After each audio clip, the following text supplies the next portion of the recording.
Pozdrav youtuberi, danas ću vam pokazati kako da skinete pjesmu sa YouTube-a.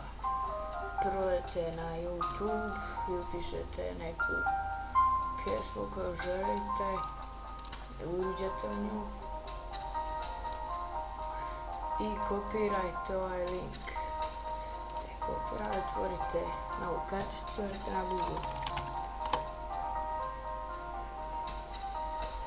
i upišete YouTube Top 3 i uđete ovaj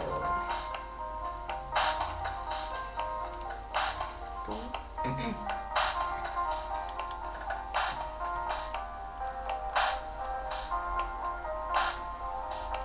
i ovdje zalijepite taj link i idete ovdje download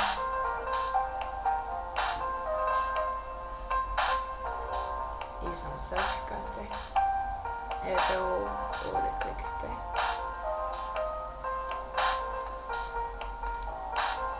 i kliknete ovo download mp3, idete ovdje u redu i počinje se skida.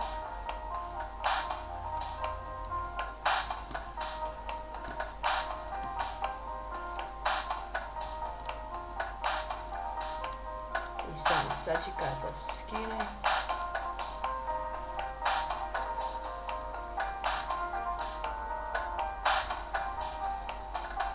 Evo ga, skinjeno se.